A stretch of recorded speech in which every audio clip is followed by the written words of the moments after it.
आदर्श प्रस्तुत किए, जिसमें गरीब नवाज, ख्वाजा मोइनुद्दीन चिश्ती, मीराबाई, पन्नादाई जैसे महान उदाहरण हैं। इस धरती को मैं नमन करती हूँ। स्वयं सहायता समूह द्वारा किए जाने वाले कार्य समाज के वंचित एवं पिछड़े वर्ग को, खासकर महिलाओं को आश्रित होने की स्थिति से निकालकर स्वावलंबी बनाने में प्रभावी योगदान दे रहे हैं।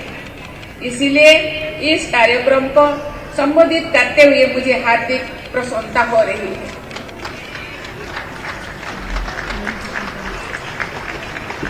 देशवासियों का प्रण है कि भारत एक विकसित राष्ट्र के रूप में आजादी की शताब्दी मनाए। इस लक्ष्य की पूर्ति के लिए हमारे आत्मनिर्भर होना अत्यंत आवश्यक है, लेकिन ये तभी संभव है जब देश की प्रत्येक महिला सबला हो, आत्मनिर्भर हो और सशक्त हो। राजस्थान की महिलाओं ने हमेशा अपनी कर्मठता से न केवल अपने परिवारों में बल्कि यहाँ की आर्थिक प्रगति में भी अमूल्य योगदान दिया है। इसी बात को ध्यान में रखते हुए केंद्र सरकार ने देश में 2 करोड़ लखपति दीदी बनाने का लक्ष्य रखा है। इसके अंतर्गत राजस्थान में 11 लाख से अधिक लखपति दीदी बनाने का लक्ष्य तय किया गया है। ये बहुत ही खुशी की बात है कि राजीविका, जिसका उद्देश्य राज्य की ग्रामीण महिलाओं का आर्थिक और सामाजिक सशक्तिकरण है, के द्वारा लगभग 3 लाख महिलाओं के लखपति दीदी की श्रेणी में लाया जा चुका है।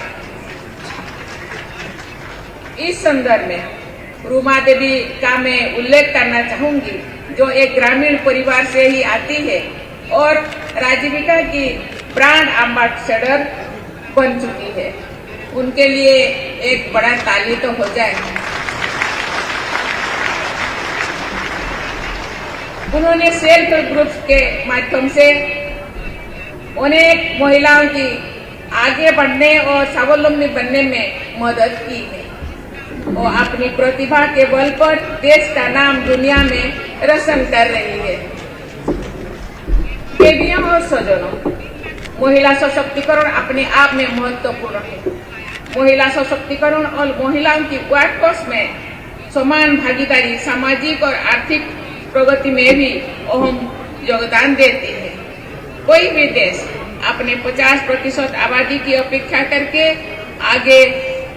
करके आगे नहीं बढ़ सकती है। महत्वपूर्ण अंतर्राष्ट्रीय अध्ययन एवं आकलन ये रेखांकित करते हैं कि अगर वर्कफोर्स में महिलाओं की भागीदारी पुरुषों के बराबर हो तो भारत की जीडीपी में बहुत अधिक वृद्धि हो सकती है। हाल ही में राष्ट्रपति भवन में हर स्टोरी माय स्टोरी कार्यक्रम में बात करते हुए सुप्रसिद्ध समाज सेविका सुधा मूर्ति जी ने बताया था कि कैसे सामाजिक विरोध के बावजूद उन्होंने इंजीनियरिंग में अपना कैरियर बनाया।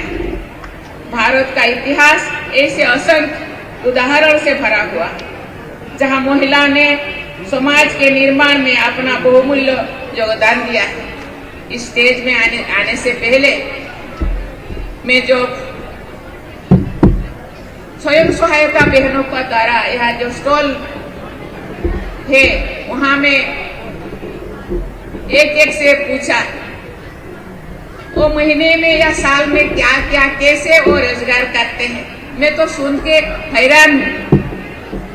कोई समूह ने बताया कि हम जो 3 साल में 100 करोड़ से ज्यादा उनका टर्नओवर है। कोई समूह ने बताया कि हाँ पर हेड 50,000 तक वो इनकम करते हैं। कोई ने बताया ना 15,000, 20,000, 30,000 तक महीने में हम इनकम करते हैं। ये बहुत बड़ी बात है। ये केवल परिवार के लिए नहीं, ये देश के लिए सहयोग है। देश को आगे बढ़ाने के लिए ये सहयोग है। इसीलिए महिला अबोला नहीं है और सबोला है। देश को आगे बढ़ाने के लिए ये इनका योगदान बहुत जरूरी है। इसीलिए माननीय प्रधानमंत्री जी को मैं धन्यवाद देना चाहती हूँ। महिला को आगे बढ़ाने के लिए हर तरीके के सहयोग उन्होंने दे रहे हैं।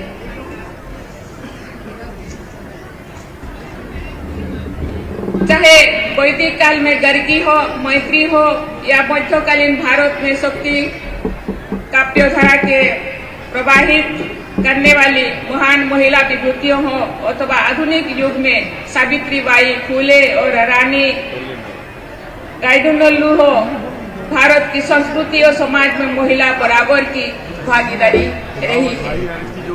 आज देश की महिलाएं इस परंपरा को आगे बढ़ा रही है। मुझे खुशी है कि इस राज्य की गुलाबो सोपेरा जो कोलबेलिया डांस की प्रसिद्ध कलाकार है, उषा जोमार जो समाज सेविका है, और राइफल शूटर अवनी लेखरा जो पैरालंपिक में गोल्ड मेडल भी ला चुकी है, उन सभी को पद्म भूषण से सम्मानित किया गया है। मैं उनको बहुत बहुत बधाई देता हूँ।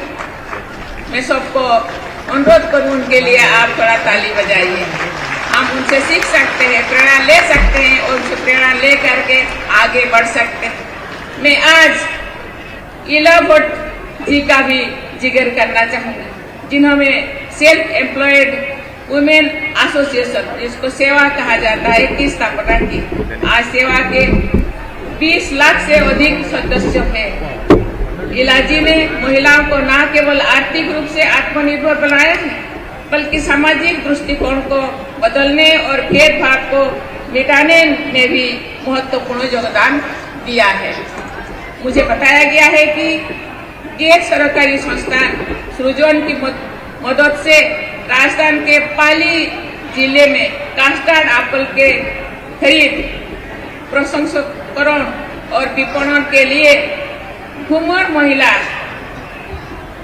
प्रोड्यूसर नामक समूह कार्यरत है। कोई गांव में इस समूह के कलेक्शन सेंटर्स भी है। ये प्रसन्नता की बात है कि अनेक महिलाओं को घूमर में रोजगार प्राप्त हो रहा है। इस उदाहरण से ये स्पष्ट होता है कि वैल्यू एडिशन हमेशा जटिल नहीं होता है, तथा सरल तकनीक के प्रयोग से भी पर्याप्त लाभ संभव हो सकता है। देवियों और स्वजनों, महिलाओं को अधिक आर्थिक स्वावलंबी, व्यक्तिगत स्वतंत्रता और राजनीतिक शक्ति प्राप्त हो, इस दिशा में भारत सरकार ये संभव प्रयास कर रहे हैं। सरकार ने वर्कफोर्स में महिलाओं की भागीदारी और उनके रोजगार की गुणवत्ता में सुधार के लिए कई कदम उठाए हैं। श्रम कानून में कई सुरक्षात्मक और सहायक प्रावधान शामिल किए गए। सरकार ने ऐसी कई योजनाएं शुरू की है जो महिलाओं के जीवन स्तर को ऊपर उठाने में सहायक साबित हुई है। वर्किंग वुमेन हॉस्टल स्कीम कामकाजी महिलाओं को सुरक्षित और सुविधाजनक आवास प्रदान करने के उद्देश्य से कार्यान्वित की गई है। वर्ष 2015 में बेटी बचाओ बेटी पढ़ाओ अभियान शुरू हुआ है, जिसका उद्देश्य चाइल्ड सेक्स रेशियो में गिरावट से संबंधित मुद्दों का समाधान करना है।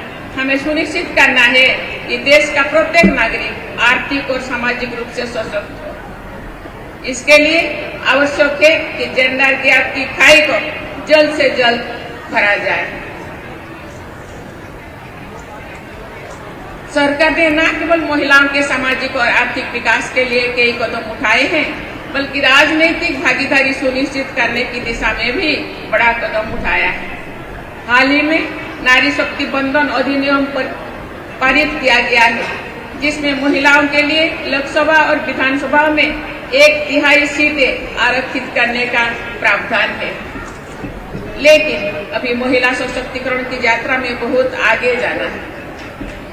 आज भी सामाजिक और आर्थिक क्षेत्र में जेंडर के आधार पर प्राथमिकता जैसी समस्याएं बनी हुई है। महिलाओं को ओनरशिप एंड प्रॉपर्टी राइट्स के लिए संघर्ष करना पड़ता है। जिसकी वजह से उन्हें क्रेडिट या लोन मिलने में कठिनाई होती है। वैश्विक महामारी कोविड-19 जैसी आपदाओं का कुप्रभाव महिलाओं पर अधिक पड़ता है तथा महिला पुरुष असमानता को खाई और बढ़ जाती है।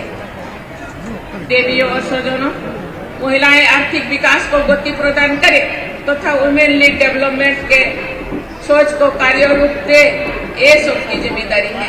जागरूकता, शिक्षा और कौशल विकास को आधार बना हमें आगे बढ़ना होगा, जिससे महिला और पुरुष दोनों ही आर्थिक प्रगति करते हुए देश, समाज और विश्व कल्याण में बराबर के भागीदारी बने।